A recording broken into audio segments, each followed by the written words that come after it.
지금 미국 한 공항에서는 많은 사람들이 큰 구경거리라도 있는 것 마냥 웅성거리고 있습니다.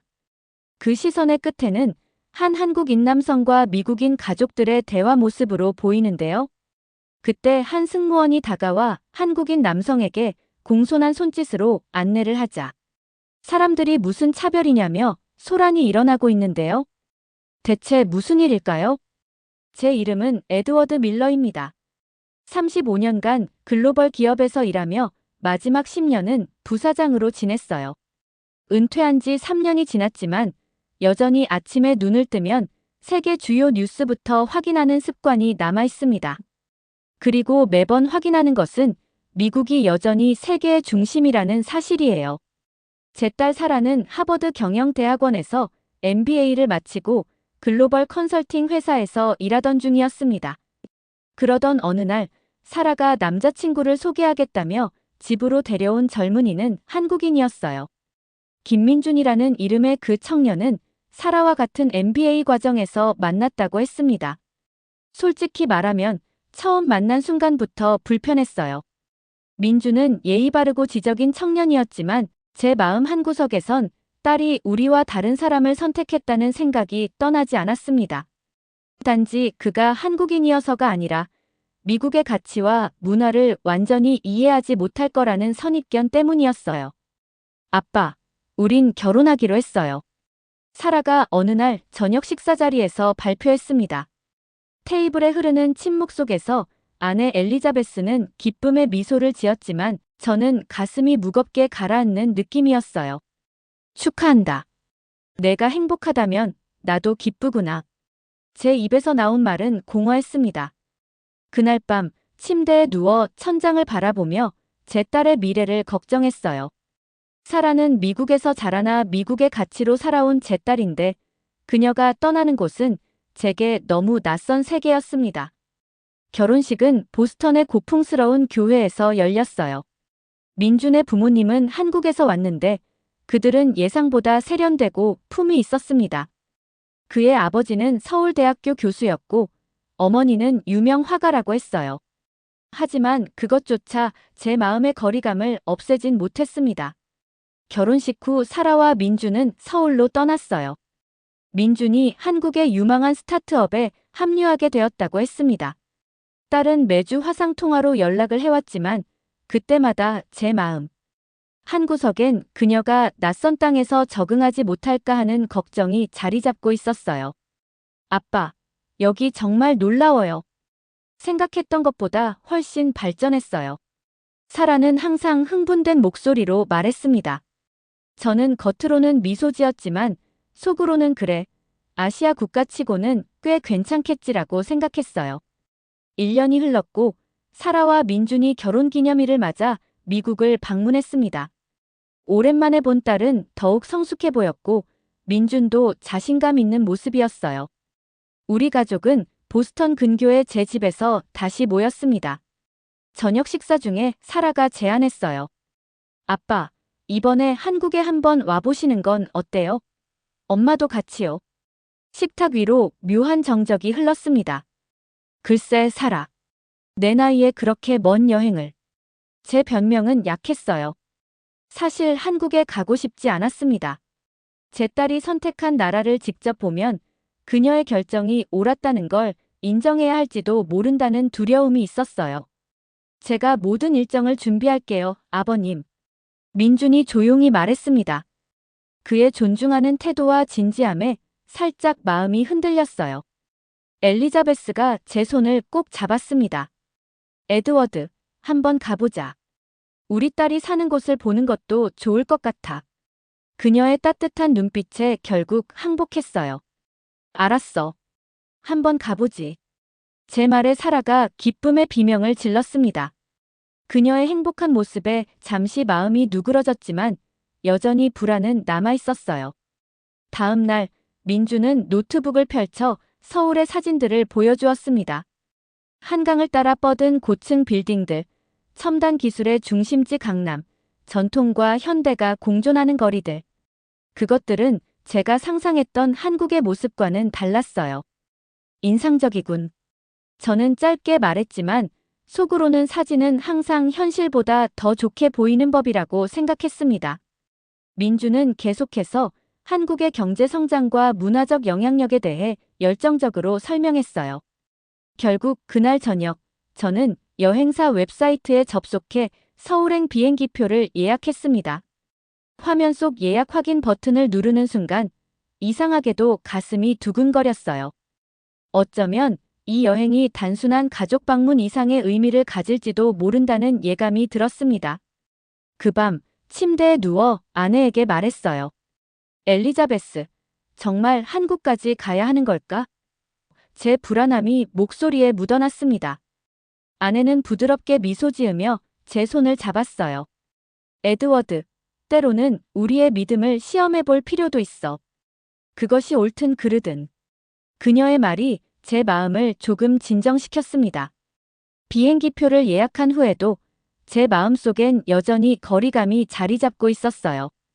한국이라는 나라에 대한 거리감, 그리고 사위 민준에 대한 거리감. 하지만 이제 물러설 수는 없었습니다.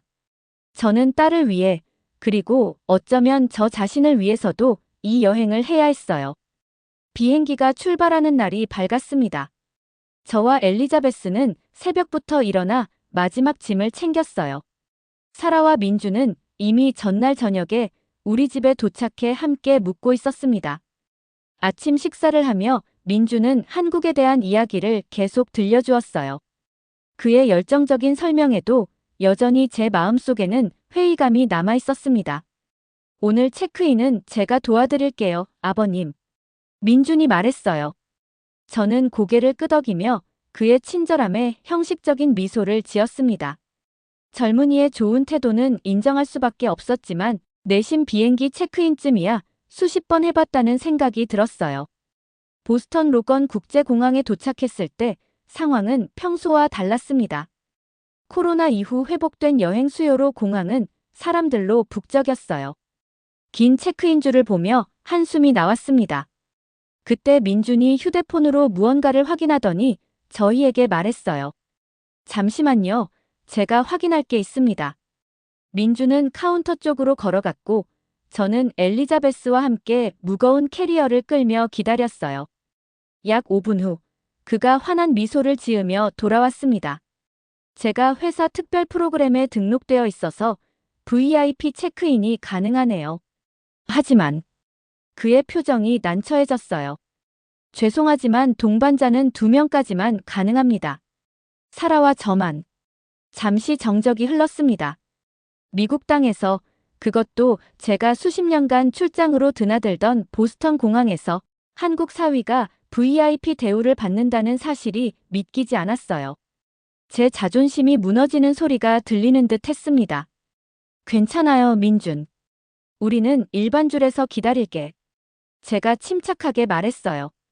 하지만 속으로는 복잡한 감정이 소용돌이 쳤습니다. 평생 미국의 글로벌 기업에서 부사장까지 지낸 저였는데 이제는 한국 사위의 특혜조차 받을 수 없는 상황이 되었다니. 민준이 미안해하며 말했어요. 정말 죄송합니다. 제가 확인해 볼게요. 하지만 저는 손을 들어 그를 멈추게 했습니다. 그의 미안함이 더 불편하게 느껴졌어요. 아니야, 괜찮아. 너희 둘이 먼저 가. 우리는 나중에 만나자. 제 목소리에는 아무런 감정도 담지 않으려 했지만 억지로 내뱉는 말이 공허하게 들렸습니다. 사라가 걱정스럽게 저를 바라봤어요. 아빠, 우리 괜찮으니까. 엘리자베스가 부드럽게 웃으며 딸의 어깨를 토닥였습니다. 사라는 망설이다가 결국 민준을 따라 VIP 통로로 향했어요. 그들이 사라진 후 저는 엘리자베스와 함께 긴 일반 대기열에 섰습니다. 평소라면 참을성 있게 기다렸을 텐데 오늘은 초조함이 가득했어요. 한국인 사위가 VIP 대우를 받는 동안 우리는 여기서 줄을 서야 한다니. 저는 투덜거렸습니다. 엘리자베스는 조용히 제 손을 잡았어요. 에드워드, 그건 단지 회사 프로그램일 뿐이야. 너무 의미 부여하지 마. 그녀의 말은 이성적이었지만 제 감정은 이성적이지 않았습니다. 50분간의 기다림 끝에 저희도 체크인을 마쳤어요. 보안 검색대에서 만나기로 했던 사라와 민주는 이미 그곳에서 기다리고 있었습니다. 민준의 얼굴에는 약간의 미안함이 남아 있었어요. 아버님, 정말 죄송합니다. 제가 알았다면 미리 다른 방법을 찾았을 텐데. 그의 진심 어린 사과에 저는 고개를 저었습니다. 괜찮아, 민준. 신경 쓰지 마. 말은 그렇게 했지만 제 마음 한구석에서는 여전히 불편함이 자리 잡고 있었어요. 미국 땅에서 미국인인 제가 한국인 사위보다 열등한 대우를 받는 현실이 씁쓸했습니다. 비행기 안에서도 그 느낌은 계속되었어요. 민준이 회사 프로그램으로 좋은 좌석을 배정받은 덕에 우리 모두 비즈니스석에 앉게 되었지만 그 혜택을 받는 입장이 된 것 자체가 저에겐 묘한 감정을 불러일으켰습니다. 저는 창밖을 바라보며 생각했어요. 그래, 한국이 많이 성장했겠지. 하지만 결국 겉모습일 뿐이야. 14시간의 긴 비행 끝에 인천국제공항에 도착했습니다. 피곤함에 정신이 흐릿한 상태로 비행기에서 내렸어요. 그런데 공항에 발을 들이는 순간 저는 잠시 멈춰 서게 되었습니다. 눈앞에 펼쳐진 광경이 예상과 달랐어요. 거대한 천장과 자연광이 쏟아지는 넓은 공간, 미래적인 디자인의 시설들이 시야에 들어왔습니다. 사람들은 질서 있게 움직였고 모든 것이 효율적으로 운영되는 듯 했어요. 제가 알던 아시아의 공항과는 다른 모습이었습니다. 인상적인데 저도 모르게 중얼거렸어요. 민준이 그 말을 듣고 미소를 지었습니다. 인천공항은 세계 최고의 공항 중 하나로 꼽히죠. 여기서는 모든 절차가 빠르게 진행될 겁니다. 그의 말대로 입국 심사는 신속했어요. 자동화된 시스템과 효율적인 직원들 덕분에 20분 만에 모든 절차를 마쳤습니다. 수화물을 찾는 동안 제 시선은 공항 곳곳을 살폈어요. 첨단 기술이 곳곳에 적용되어 있었습니다. 로봇 안내원이 여행객들을 도왔고 디지털 안내판은 여러 언어로 정보를 제공했어요. 심지어 화장실은 믿을 수 없을 정도로 깨끗했습니다. 공항을 빠져나와 서울로 향하는 고속열차에 올랐을 때 제 마음속에는 혼란이 있었어요. 한국에 대한 제 선입견과 눈앞에 보이는 현실 사이의 괴리가 컸습니다. 하지만 여전히 저는 이렇게 생각했어요. 좋아, 공항은 인상적이야. 하지만 진짜 한국은 어떨까? 열차 안에서 창밖을 바라보며 서울로 향하는 동안 도시의 스카이라인이 점점 가까워졌습니다. 고층 빌딩들이 하늘을 찌르고 한강은 도시를 가르며 흐르고 있었어요. 이 풍경은 제가 상상했던 것과는 너무나 달랐습니다. 사라가 제 표정을 살피며 말했어요. 어때요, 아빠? 생각했던 것과 달라요? 그녀의 목소리에는 뿌듯함이 묻어났습니다. 그래, 예상보다. 저는 말을 멈추고 다시 창밖을 바라보았어요. 예상보다 현대적이구나. 제 마음속에서는 여전히 저항감이 있었지만 이미 제 선입견이 조금씩 흔들리고 있었습니다. 호텔로 향하는 차 안에서 민주는 서울의 역사와 발전에 대해 설명했어요. 그의 말에 따르면 이 도시는 한국 전쟁 후 폐허에서 불과 70년 만에 세계적인 메트로폴리스로 성장했다고 합니다. 저는 그의 설명을 들으며 겉으로는 관심을 보였지만 속으로는 여전히 의구심을 품고 있었어요. 호텔에 도착해 짐을 풀고 잠시 휴식을 취한 후 우리는 간단한 저녁 식사를 위해 나갔습니다.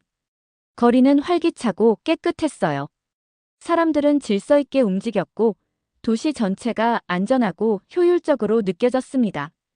제가 알던 아시아의 이미지와는 완전히 다른 모습이었어요. 식당에서 한국 전통 음식을 맛보며 저는 복잡한 감정에 휩싸였습니다. 한편으로는 제 선입견이 잘못되었다는 것을 인정하고 싶지 않았고 다른 한편으로는 눈앞에 펼쳐진 현실을 부정할 수 없었어요. 저는 겉으로는 음식에 감탄하는 척했지만 마음속으로는 여전히 거리감을 느꼈습니다. 그날 밤 호텔방에 누워 천장을 바라보며 생각했어요. 이곳은 내가 상상했던 한국이 아니다. 하지만 이것이 진짜 한국인가 아니면 단순히 외국인에게 보여주기 위한 모습인가? 불편한 마음을 애써 억누르며 저는 내일 더 많은 것을 보게 될 것이라는 생각에 잠이 들었습니다. 다음 날 아침, 저는 호텔 창문을 통해 서울의 아침 풍경을 바라봤어요. 햇살이 고층 빌딩 사이로 쏟아지며 도시의 생기를 불어넣고 있었습니다. 엘리자베스는 이미 샤워를 마치고 옷을 갈아입고 있었어요. 그녀의 표정에는 이 낯선 도시를 탐험할 기대감이 가득했습니다. 오늘은 민준이 그의 회사를 보여준대요. 엘리자베스가 말했어요. 저는 고개를 끄덕였지만 솔직히 큰 기대는 없었습니다. 아마 평범한 사무실일 테지라고 생각했어요. 아침 식사 후 민주는 우리를 강남의 한 고층 빌딩으로 안내했습니다. 엘리베이터를 타고 22층으로 올라가는 동안 저는 창밖으로 보이는 서울의 스카이라인에 다시 한번 놀랐어요. 도시 전체가 생동감 있고 현대적이었습니다. 민준의 회사는 제 예상과 완전히 달랐어요. 개방적인 공간의 젊은 직원들이 활기차게 일하고 있었습니다. 대부분 영어로 자유롭게 대화하는 모습이 인상적이었어요. 민주는 자랑스럽게 회사의 주요 프로젝트를 설명했습니다. 저희 회사는 인공지능 기반 의료 솔루션을 개발하고 있어요. 작년에 미국 FDA 승인을 받았고 현재 유럽과 아시아 시장에서 급성장하고 있습니다. 민준의 말에 저는 눈을 크게 떴어요. FDA 승인이라니 쉽게 얻을 수 있는 것이 아니었습니다. 회의실에서 민준의 팀원들과 만났을 때 그들의 전문성과 열정에 또 한 번 놀랐어요. 한 젊은 여성 연구원은 MIT에서 박사 학위를 받았다고 했고 다른 엔지니어는 실리콘밸리에서 10년간 일한 경력이 있었습니다. 그들은 민준을 진심으로 존경하는 듯 했어요. 점심시간에 회사 근처 식당으로 향하는 길에 민준에게 물었습니다. 너의 직책이 정확히 뭐니? 민준은 겸손하게 대답했어요. 기술 책임자입니다. 하지만 우리 회사는 수평적 구조라서 직책보다는 역할이 중요해요. 그의 대답에 저는 잠시 말문이 막혔습니다. 제 사위가 이렇게 중요한 위치에 있다는 사실이 새롭게 다가왔어요. 식당에서는 더 놀라운 광경이 기다리고 있었습니다. 민준이 들어서자 직원들이 일어나 인사했어요. 그는 모두에게 진심 어린 미소로 답했고 심지어 주방 직원들의 이름까지 기억하고 있었습니다. 그의 겸손한 리더십이 이렇게 자연스럽게 발휘되는 모습을 보며 저는 제 과거의 리더십 스타일을 돌아보게 되었어요. 오후에는 서울의 주요 명소를 둘러보았습니다. 지하철을 타고 이동하는 동안 저는 또 다른 충격을 받았어요. 깨끗하고 효율적인 대중교통 시스템, 질서 있게 줄을 서는 시민들, 그리고 어디서나 느껴지는 안전함이 인상적이었습니다. 특히 인상적이었던 것은 디지털 인프라였어요. 거리 곳곳에 설치된 무료 와이파이, 모바일 결제의 보편화, 실시간으로 업데이트되는 교통정보. 이런 것들은 실리콘밸리에서도 보기 힘든 수준이었습니다.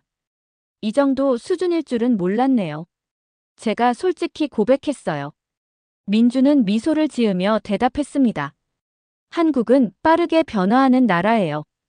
여기 사람들은 새로운 것을 받아들이는데 거부감이 없고 더 나은 방향으로 계속 발전하려고 노력합니다. 한강변을 걷는 동안 저는 생각에 잠겼어요.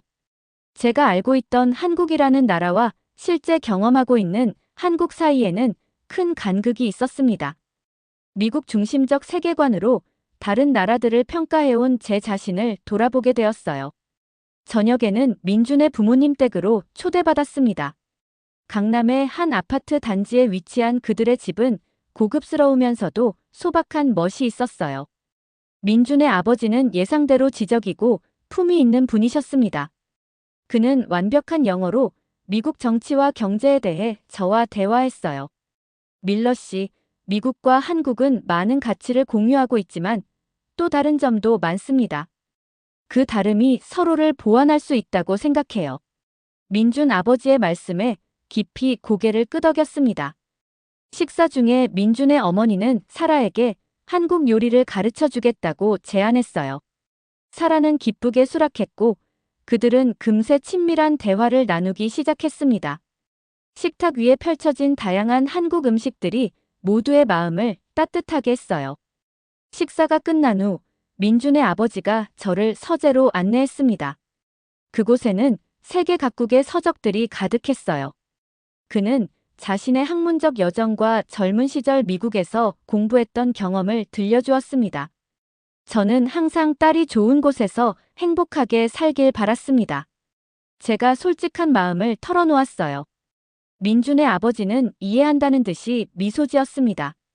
모든 부모의 마음은 같습니다.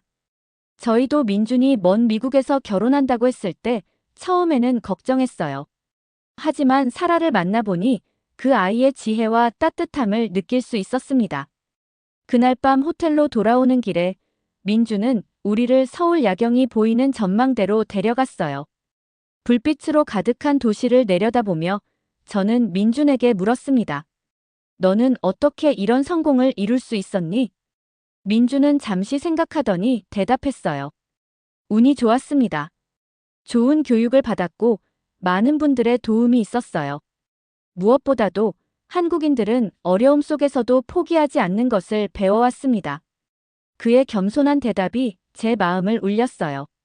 그동안 저는 그를 한국인 사위로만 보았지 한 인간으로서의 민준을 제대로 보지 못했다는 것을 깨달았습니다. 다음 날 민준은 우리를 판교라는 지역으로 안내했어요. 그곳은 한국의 실리콘밸리라고 불리는 곳이었습니다. 수많은 테크 기업들이 모여있는 이 지역의 활기찬 분위기는 미국의 어느 테크 허브와 비교해도 뒤지지 않았어요. 여기서 일하는 젊은이들이 전 세계 디지털 혁신을 이끌고 있어요. 민준이 자랑스럽게 설명했습니다. 그의 말에 고개를 끄덕이며 저는 미국만이 혁신의 중심지라고 생각했던 제 좁은 시각을 반성했어요. 저녁에는 민준과 사라가 특별한 장소로 우리를 데려갔습니다.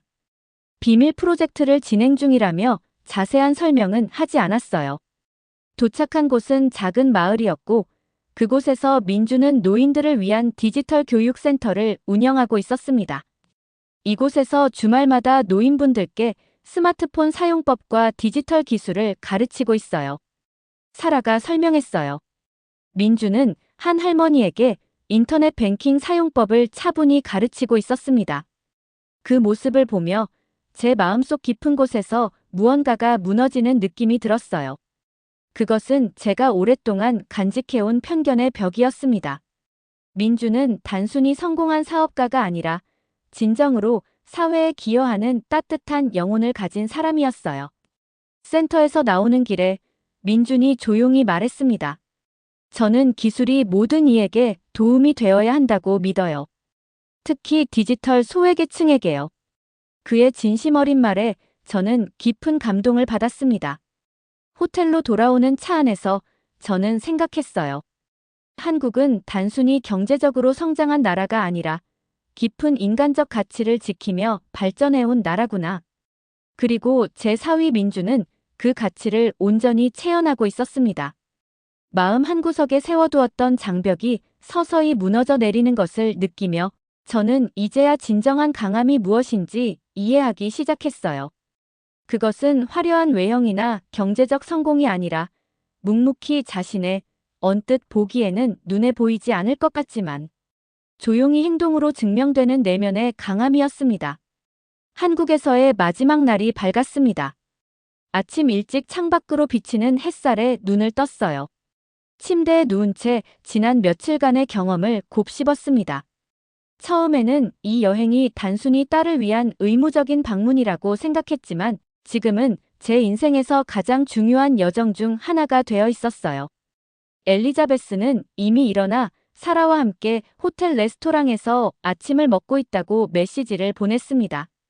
그들은 오전에 쇼핑을 하러 간다고 했어요. 저는 천천히 일어나 창가로 걸어가 서울의 아침 풍경을 바라봤습니다. 과거에 제가 알던 아시아와는 전혀 다른 모습이었어요. 방 전화기가 울렸습니다. 민준이었어요.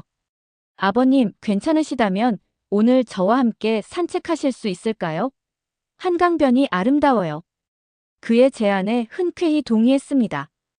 이제는 민준과 단둘이 시간을 보내고 싶다는 생각이 들었어요. 호텔 로비에서 만난 민준은 캐주얼한 차림이었습니다. 그는 늘 단정하고 세련된 모습이었어요. 우리는 한강으로 향했습니다. 차 안에서 민준은 간단히 한강의 역사와 서울의 발전 과정에 대해 이야기했어요. 이 강은 서울의 심장과 같은 곳입니다. 우리 역사의 많은 부분이 이 강을 중심으로 흘러왔어요. 민준의 말에 저는 고개를 끄덕였습니다. 모든 위대한 도시는 강과 함께 발전해왔다는 사실을 떠올렸어요. 한강공원에 도착하자 평일 오전임에도 많은 사람들이 자전거를 타거나 조깅을 하고 있었습니다. 민준은 저를 한적한 산책로로 안내했어요. 우리는 잠시 침묵 속에서 걸었습니다. 민준, 내 회사에 대해 더 이야기해 줄래? 제가 먼저 입을 열었어요. 그는 미소를 지으며 지난 5년간의 창업 여정을 들려주었습니다. 실패와 도전, 그리고 마침내 성공한 이야기였어요. 처음에는 많은 어려움이 있었습니다. 투자자들은 저희 아이디어를 믿지 않았고 시장은 준비가 되어 있지 않았어요. 하지만 포기하지 않았습니다. 그의 이야기에서 단순한 사업적 성공이 아닌 사회에 도움이 되고자 하는 진정성이 느껴졌어요. 제가 평생 기업에서 일하며 추구했던 가치와 다르지 않았습니다. 다만 접근 방식이 달랐을 뿐이었어요. 우리는 강변의 벤치에 앉았습니다. 햇살이 강물 위에서 반짝이고 있었어요. 제 마음속에서 무언가가 서서히 풀리는 느낌이었습니다. 민준, 솔직히 말하자면. 잠시 망설이다가 용기를 내어 말했어요. 처음에 너와 사라가 결혼한다고 했을 때 내가 너에 대해 많은 의심을 품었어. 내가 부족할 거라고 생각했었다. 미안하구나. 민주는 놀라는 기색 없이 잠시 강을 바라보더니 고개를 숙이며 미소 지었습니다. 이해합니다, 아버님. 저도 부모님이 계시기에 그 마음을 알 수 있어요. 사랑하는 딸을 낯선 나라, 낯선 사람에게 맡기는 일이니까요. 그의 성숙한 반응에 제 마음은 더욱 무거워졌습니다. 지난 1년간 저는 얼마나 편협한 시각으로 세상을 바라보고 있었는지 깨달았어요. 사라가 정말 행복해 보이더구나. 제가 말했습니다. 민준의 얼굴에 따뜻한 미소가 번졌어요. 저도 사라와 함께 정말 행복합니다. 그녀는 제 인생에 있어 가장 큰 축복이에요. 그리고 당신과 엘리자베스께서 사라를 그렇게 훌륭하게 키우신 것에 감사드립니다. 그 순간 제 눈에 눈물이 맺혔어요.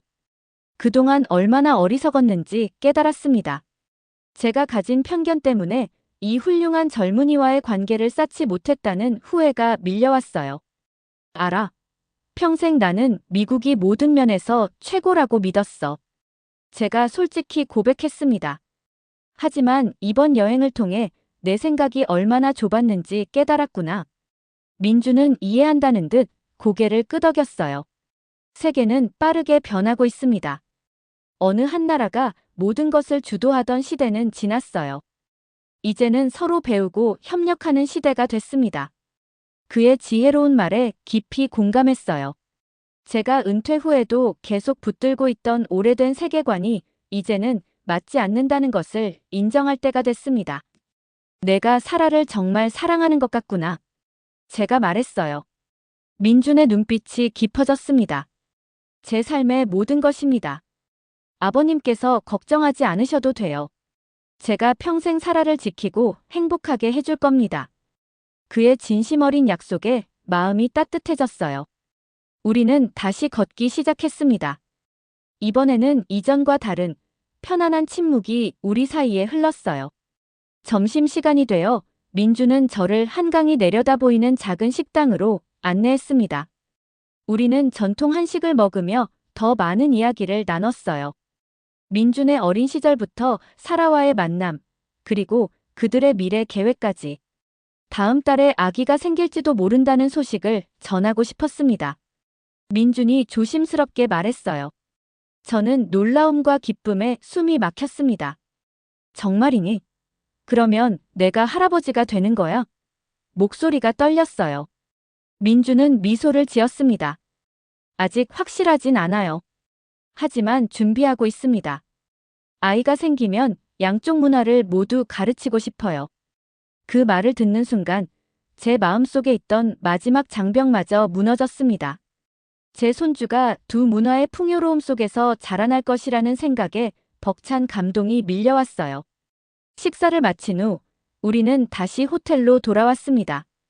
엘리자베스와 사라는 쇼핑을 마치고 돌아와 있었어요. 사라가 제 표정을 살피더니 무언가 달라진 것을 느꼈는지 미소 지었습니다. 마지막 저녁, 우리는 서울의 고급 한식당에서 식사했어요. 민준의 부모님도 함께 했습니다. 서로 다른 두 가족이 이제는 하나가 되어 있었어요. 대화는 자연스럽게 흘렀고 웃음소리가 끊이지 않았습니다. 식사 중에 저는 잔을 들어 건배를 제안했어요.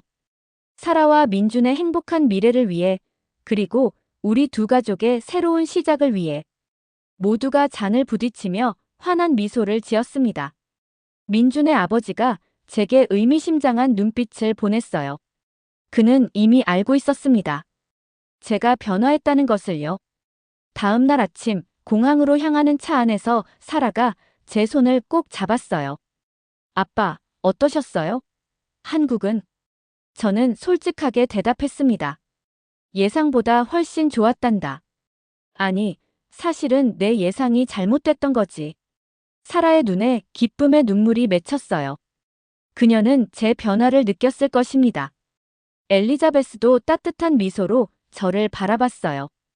인천공항에서의 작별 인사는 감동적이었습니다. 민주는 저를 꼭 안아주었어요. 곧 미국으로 방문하겠습니다, 아버님. 비행기에 오르기 전 마지막으로 돌아보니 사라와 민준이 손을 흔들고 있었어요. 그들의 모습이 이전과는 다르게 보였습니다. 이제 저는 단순히 딸과 한국인 사위가 아닌 사랑하는 두 사람을 보고 있었어요. 비행기가 이륙하고 창밖으로 서울의 모습이 작아져 갔습니다. 엘리자베스가 저에게 물었어요.